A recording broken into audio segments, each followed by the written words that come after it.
This conference will now be recorded. Empecemos, si quieren, viendo lo que es el superávit primario, porque es el más importante de los referentes, ya que nos permite advertir sobre la prudencia en el manejo de las finanzas públicas. Y bueno, de las cifras que se tienen programadas, pues por fortuna se advierte mesura en ese rubro, ya que se estima un superávit primario del 1% del PIB. Y es inclusive mayor al que se espera para el cierre del 2018. El superávit primario es, digamos, que la diferencia entre los ingresos que se pretenden obtener y los gastos que se van a realizar, disminuyendo, por supuesto, lo que tiene que ver con todo el costo financiero de la deuda, ¿no? Quitando este costo financiero, los ingresos van a ser superiores en 1% del PIB respecto de los egresos. También el nivel de endeudamiento, por fortuna, está dentro de márgenes razonables, por lo que, por lo menos en el papel, digamos que se están manejando cifras mesuradas y prudentes que nos permiten avisorar un manejo sano de nuestras finanzas públicas. Por lo que hace al crecimiento económico, se espera un crecimiento económico del 2%, ¿sí? Es un raquítico crecimiento económico, es más, inclusive está muy lejano del 4% que se nos ofreció en la campaña y va a ser menor probablemente al crecimiento con el que cerremos este 2018. Por cuanto a la inflación, pues creo que aquí vamos a encontrar cifras un poquito optimistas, lo mismo que en el tipo de cambio y en el precio estimado del barril, porque se estima una inflación del 3.4%, que se ve difícil de alcanzar. Lo mismo el tipo de cambio se está estableciendo en 20 pesos. Por cuanto a las tasas de interés, estas van a estar superiores a las que cerrarán en el 2018. Se estima que la tasa de interés promedio sea de un 8.3%, lo que significa que habrá, digamos que el costo del dinero se va a elevar, y esto pues sin duda va a impactar de alguna manera en la inversión. La mezcla del petróleo se estima que esté en $65 el barril. Ahorita andamos promedio $55 la mezcla del barril, y pues está un poquito, digamos, un poquito optimista respecto de por lo menos los precios, y si ustedes se dan cuenta por las políticas globales en materia de petrolíferos, pues no se ve que haya un repunte en el 2019 en el precio, ¿no? Pero bueno, son algunos referentes muy claros de lo que se estima en cuanto a los componentes macroeconómicos, y pues la clave está en que no se quede simplemente en señalamientos para efectos de tranquilizar un poquito a los mercados, sino que efectivamente estas metas macroeconómicas se lleguen a alcanzar. Ahí está la clave, y pues de eso nos podremos percatar en su momento. En el transcurso del año veremos si efectivamente pues estas metas se pueden alcanzar o se pueden respetar.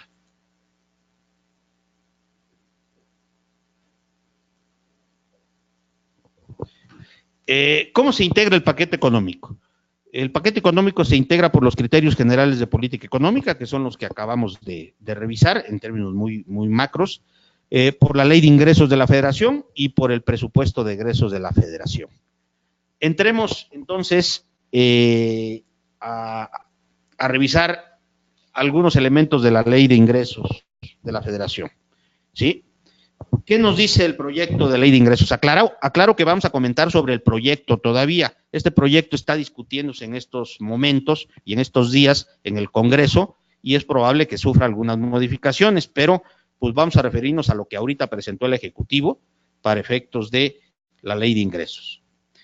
Se confirma lo que ya habíamos venido señalando, en el sentido de que no se van a crear nuevos impuestos, ¿sí? Pero tampoco se contempla ningún programa de condonación fiscal, y de igual manera no hay algún esquema de repatriación de capitales, y esto lo volvemos a señalar porque todavía la semana pasada se comentaba o se especulaba que habría un esquema de condonación fiscal, pero bueno, pues finalmente esto no se contempló en el paquete, y con esto pues se despeja cualquier esperanza que hubiera en cuanto a la aprobación de algún programa de amnistía fiscal. Vamos a ver de dónde se previenen obtener los ingresos que están presupuestados. Mire, se estima un crecimiento en los ingresos totales del 9.20% respecto al 2018. En la parte de impuestos específicamente, el crecimiento de la recaudación se estima en un 10%.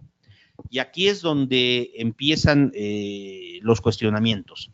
Si no se van a generar nuevos impuestos, ¿de dónde se espera que se incremente la recaudación? Consideremos que la curva o la tendencia que se venía registrando desde la reforma fiscal de 2014, esta inercia por la cual se incrementaba la recaudación, pues prácticamente llegó a su tope a mediados del año pasado. Es decir, ya lo que tenía que dar la reforma fiscal 2014 ya lo dio por cuanto al incremento de la recaudación impositiva. Y entonces, pues ya no, esa inercia ya no beneficiará al gobierno en materia recaudatoria, y la ausencia de nuevos impuestos, pues de igual manera. Entonces, ¿de dónde va a salir este 10% adicional en cuanto a los ingresos por impuestos? Pues no tenemos otra fuente más que la fiscalización punitiva, ¿no? Es decir, tratar de obtenerlos a través de una mayor y mejor fiscalización. Sin embargo, bueno, pues acordémonos que están llegando autoridades nuevas y que tienen que atravesar una curva de aprendizaje, por lo que también se estima difícil, ¿no? Además, pues es difícil ya también sacarle agua a las piedras. Creo que ya de la actual base de contribuyentes, pretender que haya una mayor recaudación se ve complejo, ¿no? Los esquemas de evasión y elusión fiscales, para efectos de que haya un combate eficaz, pues los mecanismos que se implementen no van a dar resultados inmediatos. Estos resultados se verán en el mediano y largo plazo.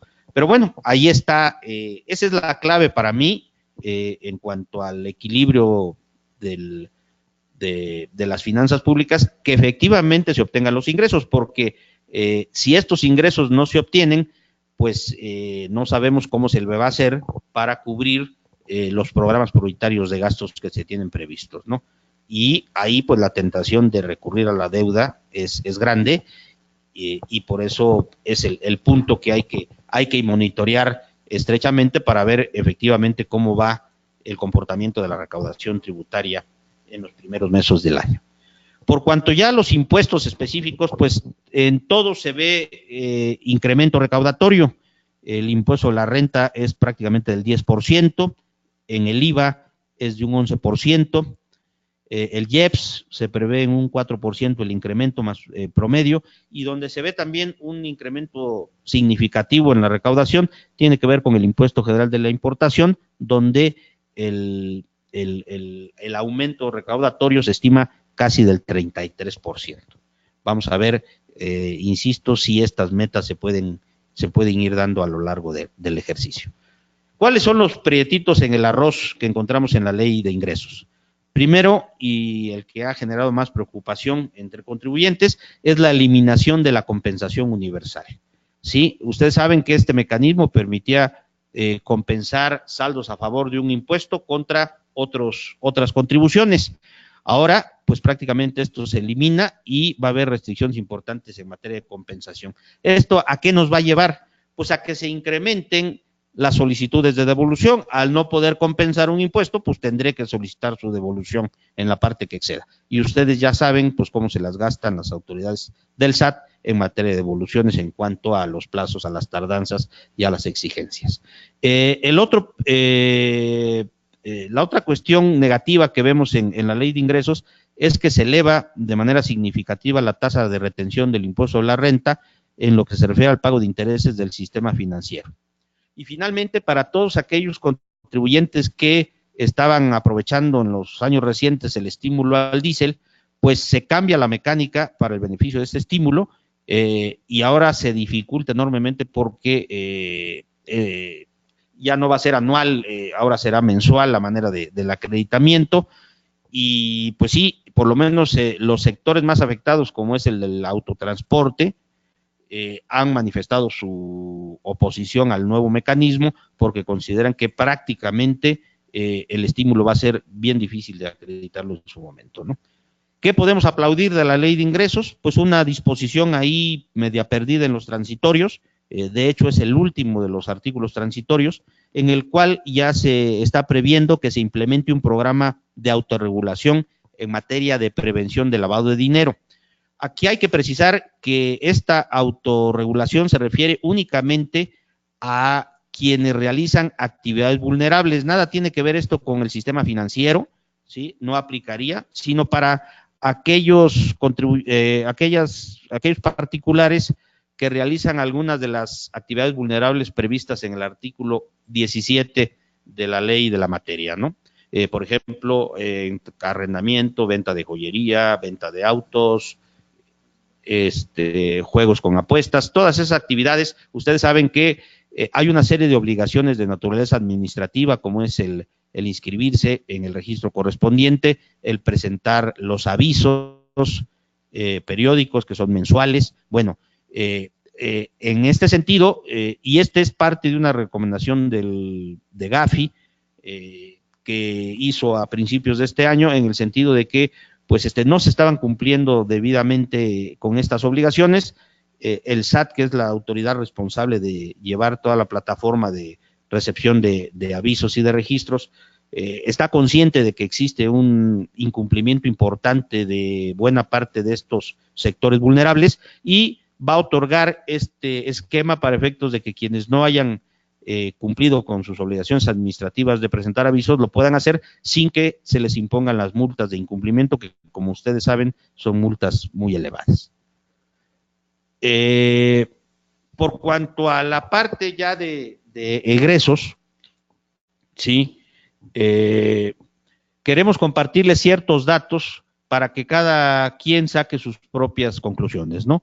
En materia de gasto, pues hay un incremento del 8.78% en relación con el año pasado, ¿sí? Hay rubros clave en los que se prevé recorte. Creo que todos hemos estado al tanto de las protestas de algunas entidades que han visto mermados por lo menos el proyecto de gastos que se les pretende dar el presupuesto para el año que entra. Están las universidades públicas, que bueno, por lo menos ayer ya aparentemente se rectificó y no habrá este recorte tan severo que se preveía, sobre todo en la UNAM, en el Politécnico y en la Autónoma Metropolitana, ¿no? Pero sí o el Sinvestap inclusive. Esperemos que efectivamente no se lleve a cabo este recorte tan severo que se preveía, ¿sí? Y aquí la cuestión es que eran más de 1,000 millones de pesos lo que se pretendía recortar ahí, y recursos que se iban a destinar a la creación, un programa que presentaron desde la campaña de 100 universidades. Aquí el problema vuelve a ser lo mismo. Si dividimos esos recursos, los 1,000 millones entre las 100 universidades, a cada universidad le tocaría 10 millones de pesos. Y la verdad que con esos recursos, pues ni para las instalaciones físicas alcanzaría. Además, no se tiene absolutamente nada concreto de esas 100 universidades. No se sabe ni dónde van a estar, ni qué tipo de plantilla laboral tendrán, académica, qué tipo de carreras impartirán, y sin embargo, bueno, pues estaba previendo quitarle a las universidades públicas que ya están constituidas, consolidadas y que están creciendo en cuanto a su matrícula de alumnos, quitarles estos recursos para las nuevas universidades. Bueno, ojalá y se rectifique como ayer se anunció y no se vean afectados estos proyectos. Sin embargo, no se dijo nada del CONACYT, que también es un organismo que va a tener un recorte muy severo, cuestión que es bastante criticable en el sentido de que, bueno, pues si queremos realmente ser un país competitivo, tenemos que aportarle a la innovación, a la ciencia y a la tecnología. También se recorta de manera importante el presupuesto para organismos autónomos de primer nivel, como es la Comisión Nacional de Derechos Humanos, el IFAI y otros organismos similares, ¿no? ¿Cuáles van a ser los programas prioritarios a los que se pretende destinar buena parte del gasto para el 2019? Primero tenemos la pensión para el bienestar de los adultos mayores. Aquí el presupuesto que se destinará será de alrededor de 100,000 millones de pesos. Para las becas a jóvenes construyendo el futuro, el presupuesto programado es de 44,000 millones de pesos. Para la modernización y rehabilitación aeroportuaria y de conectividad se pretende un gasto de 18,000 millones de pesos. Aquí no entendemos a qué se refiere. Suponemos que es a la habilitación del aeropuerto de Santa Lucía y a lo que se tenga que hacer también para hacer funcional, un poquito más funcional, el aeropuerto Benito Juárez de la Ciudad de México. Suponemos que a esos proyectos se destinarán estos 18,000 millones de pesos, ¿no? Hay también 17,000 millones de pesos previstos para la beca universal de estudiantes de educación media superior. El ya famoso Tren Maya prevé una inversión en este 2019 de 6,000 millones de pesos. Y para el corredor transísmico se prevé una inversión de 900 millones de pesos en términos generales. Estos son los proyectos o los programas, digamos, prioritarios del nuevo gobierno y hacia los cuales se destinará buena parte de los recursos que ingresen a las arcas el año venidero. ¿Qué secretarías de Estado ven incrementado su presupuesto? La SEP, la segmente porque esa secretaría manejará muchos de los programas sociales del nuevo gobierno, la Secretaría de Salud, la Secretaría de la Defensa Nacional, pues sí, si va a ser la responsable ahora de la Guardia Nacional de alguna manera, pues necesita mayores recursos para cubrir con esas responsabilidades adicionales. Y la Secretaría del Trabajo y Previsión Social, aquí se ve un fuerte incremento en esta última dependencia, pero esto tiene que ver con el hecho de que a través de para los jóvenes que se incorporen a la vida laboral a través del programa de Jóvenes Construyendo el Futuro, ¿no? Pero aguas, porque también viene un incremento en lo que tiene que ver con toda la plantilla de inspección laboral federal. Sí, se prevé que haya nuevos inspectores y parte de estos recursos será para capacitarlos y para incrementar esta plantilla. ¿Qué secretarías son las que pierden?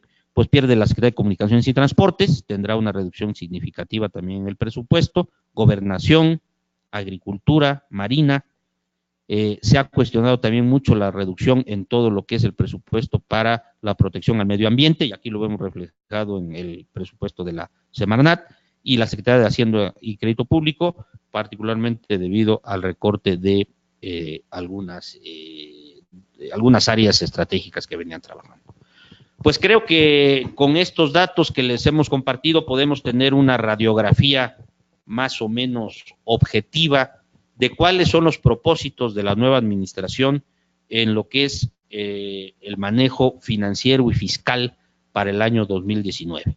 Podemos decir en términos así muy generales que en principio pues un paquete económico serio, mesurado, que respeta lo que se ofreció en el inicio o por lo menos a partir de julio, se había ofrecido pues que iba a haber un manejo responsable de las finanzas públicas, y por lo menos en el papel así se avisora, no se ven grandes rubros. Aquí el enorme desafío será que efectivamente se respeten estos parámetros que se mantienen en el paquete económico.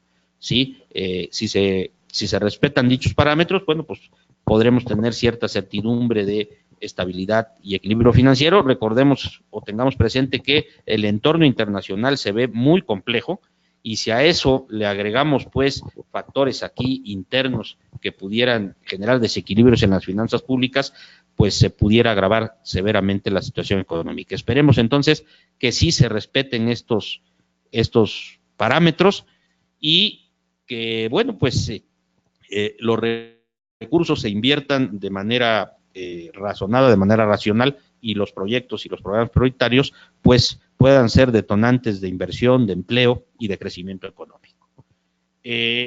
Voy a cederle la palabra a la licenciada Laura López, porque como ustedes se enteraron el día de antier, ya se hizo público el incremento que van a tener los salarios mínimos, y creo que es importante que cerremos esta sesión compartiéndoles los datos en relación con estos incrementos que tendrán a partir de enero de 2019. Buenos días, pues como ya lo comentaba el licenciado Fernando Castillo, el pasado 17 de diciembre se dio a conocer el incremento que tendrá el salario mínimo a partir del 1 de enero de 2019, el cual representa un 16% a nivel nacional. Y es que actualmente el salario mínimo general es de 88.36 pesos y como les comentaba, a partir del 1 de enero del año que viene será de 102.68 pesos. Para la nueva zona especial ubicada en la frontera norte, se duplicará de 88.36 pesos a 176.72 pesos. Los estados que conforman la zona especial de la frontera norte son Baja California, Sonora, Chihuahua, Coahuila, Nuevo León y Tamaulipas. Y bueno, ahí en la diapositiva ustedes pueden ubicar cuáles municipios de estas entidades verán incrementado el salario a partir del 1 de enero. En relación con este tema, Bernardo nos pregunta ¿qué se opina sobre el aumento al salario desde el punto de vista del patrón? ¿Qué va a pasar?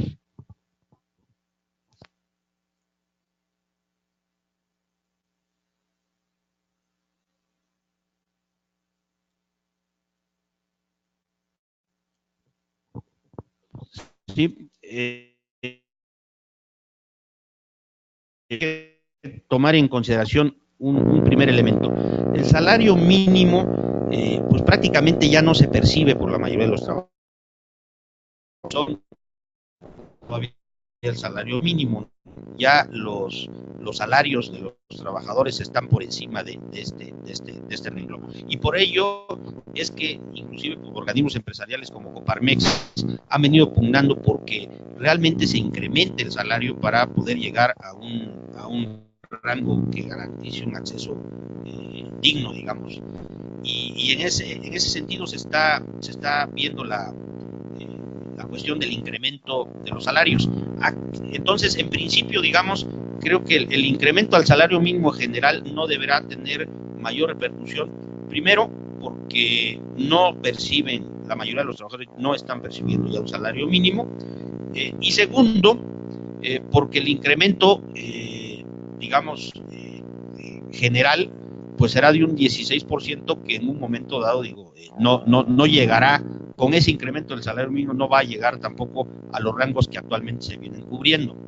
Ahora, lo importante aquí o lo que hay que cuidar, y ya de alguna manera el líder de la CTM por lo menos ayer lo expresó, que este 16% no debe de tomarse como referente para las negociaciones colectivas, es decir, para que sobre ese margen se incrementen los salarios cuando hay una revisión salarial de manera colectiva, ¿no? Sino que, en todo caso, esas revisiones colectivas deberán sujetarse a los incrementos o al aumento de la inflación. En el mismo rango en que creció la inflación, debiese ser un referente para la negociación colectiva. Donde sí seguramente habrá problemas es en los municipios que que están dentro de esta nueva zona económica que se abrió. Ustedes saben que desde hace 2 o 3 años, no, un poquito más, desaparecieron. Había 3 zonas económicas para efecto de salario mínimo, todas se uniformaron y quedó una sola. Ahora se abre una zona especial para los municipios de la frontera norte, y ahí sí el incremento pues es bastante severo, y ya oímos por lo menos a una agrupación de maquiladoras manifestar su oposición porque por lo menos lo que ellos pedían era que adicional, bueno, que si bien iba a haber este incremento en los salarios mínimos, pues esperaba que por parte del gobierno también se otorgara algún tipo de estímulos o de apoyos para efectos de naturaleza fiscal, me refiero, para efectos de poder amortiguar un poquito el impacto. Ahí sí va a impactar, en esos municipios va a impactar, y lo mismo, inflacionariamente, seguramente tendrá efectos ahí en los municipios, que es la parte, digamos, que habría que cuidar. Yo creo que el resto, es decir, el incremento genérico, no deberá tener una mayor afectación en lo que es el resto de la República.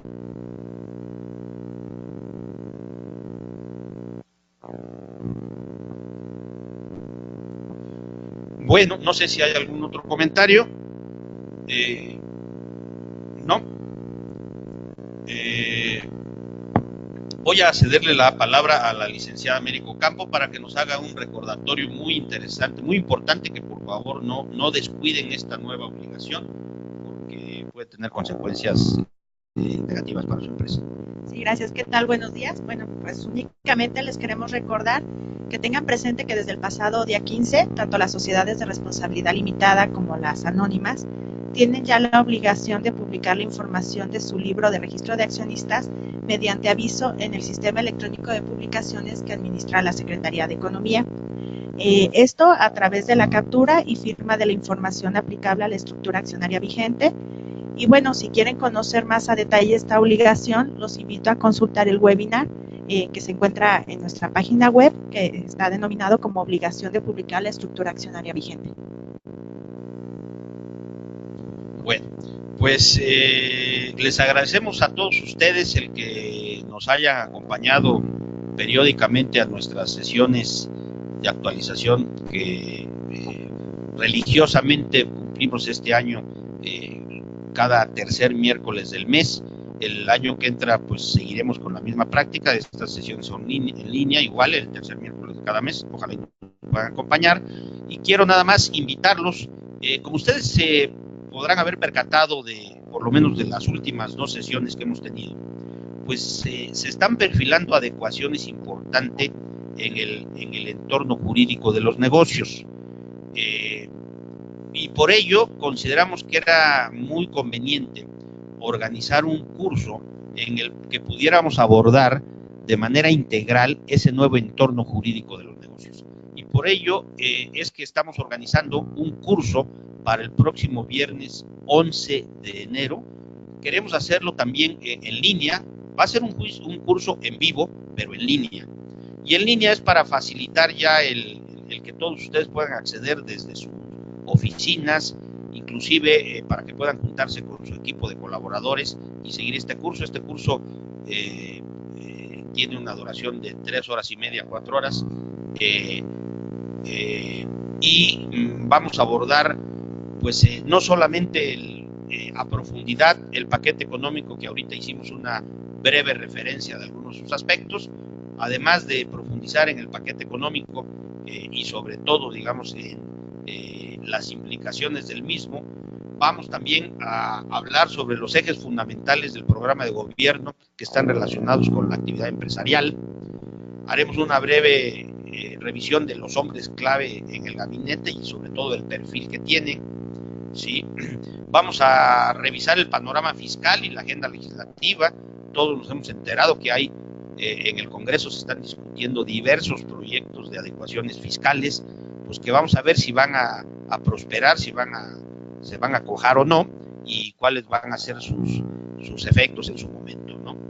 La parte laboral va a ser el panorama laboral va a cambiar de manera importante para el año que entra y para los años subsiguientes, como ustedes saben, acabamos de ratificar el convenio 98 de la Organización Internacional del Trabajo, lo que va a implicar adecuaciones importantes en la manera en que se maneja la organización y la libertad sindical y las negociaciones colectivas. Lo mismo hay que ver el capítulo del TECMEC, el capítulo laboral, que también implicará modificaciones en la manera de manejar las relaciones laborales. Y lo más importante, pues todos hemos escuchado que se está ya negociando y va bastante avanzado en el Congreso la reforma laboral integral que estaremos viéndola, yo supongo que a mediados del año que entra.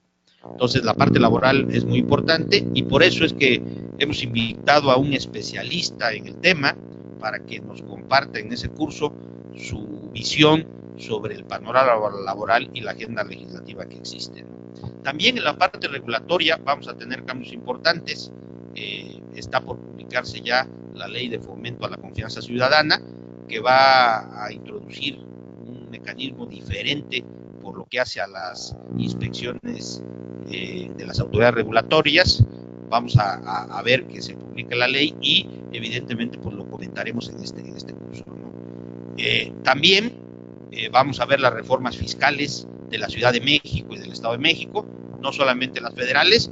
Aquí hay algunos cambios que ya se empiezan a perfilar en la Ciudad de México y en el Estado de México. Vamos viendo ya para el 11 conoceremos con toda precisión qué cambios se van a implementar en el marco fiscal de la Ciudad de México y del Estado de México, y lo vamos a revisar con detalle también.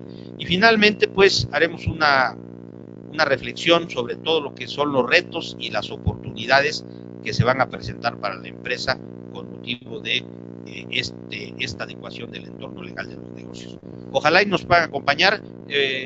Les insisto que lo vamos a hacer en línea para facilitar el que todos ustedes puedan hacerlo, no solamente ustedes, sino también sus colaboradores en las empresas, y esto será el día 11 de enero.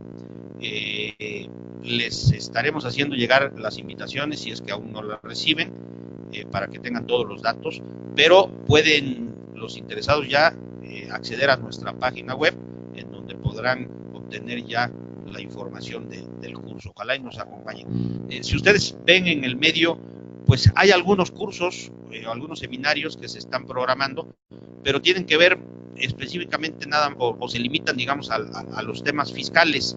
Aquí yo creo que el panorama o el entorno de los negocios, no solamente el año que entra va a estar circunscrito a la parte fiscal, tenemos que ponerle mucha atención a la parte laboral, a la parte regulatoria y sobre todo a lo que tiene que ver con la curva de aprendizaje de las nuevas autoridades, porque esto va a tener repercusiones e impactos importantes en el quehacer empresarial, ¿no?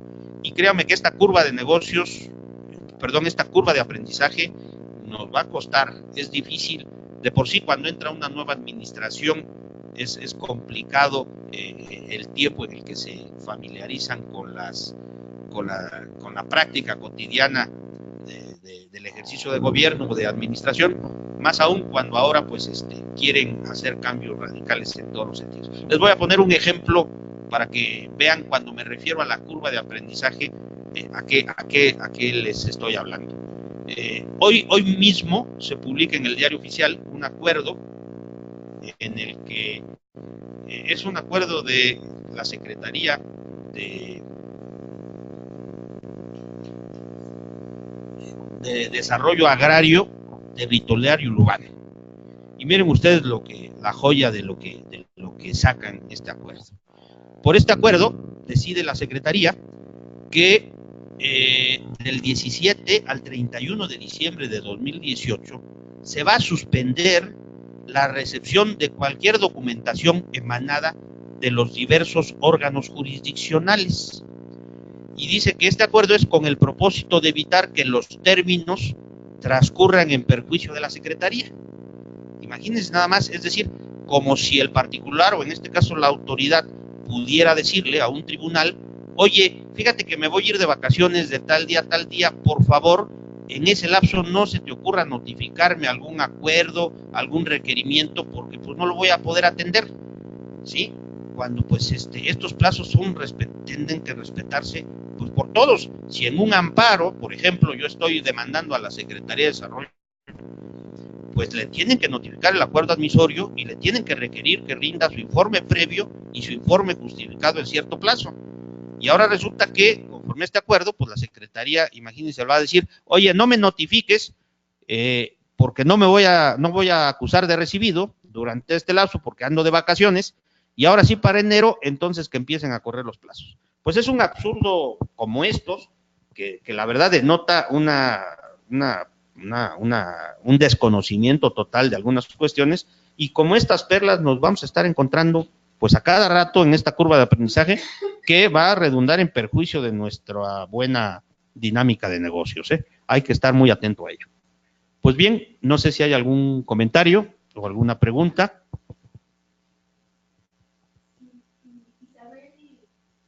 Isabel Martínez le dice: con respecto al PSM, el registro se debe de llevar a cabo aunque no se realice ningún movimiento.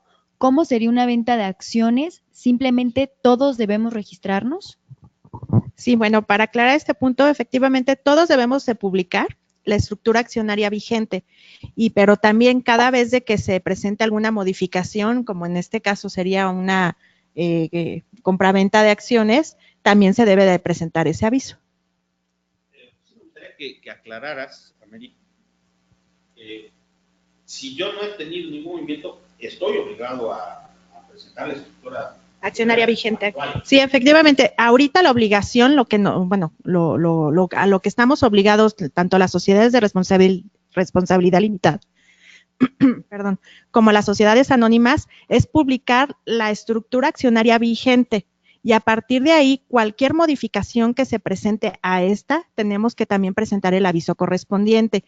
Y sí es importante que lo hagamos, porque, bueno, si bien no nos establece en este momento o claramente la Ley General de Sociedades Mercantiles una infracción, sí podemos cometer alguna o incurrir en alguna consecuencia ya fiscal, porque no hay que olvidarnos que los libros sociales forman parte de la contabilidad.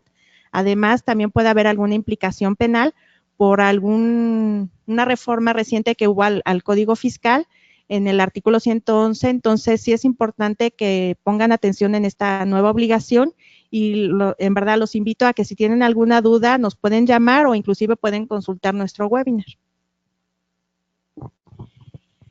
Centro de Negocios Inmobiliarios, le dice Fernando, muchas gracias, como siempre muy interesante tus comentarios, una feliz Navidad y próspero año. Para ti, tu equipo. Sí, gracias y saludos igualmente. Felicidades para todos los amigos allá del Centro de Negocios Inmobiliarios.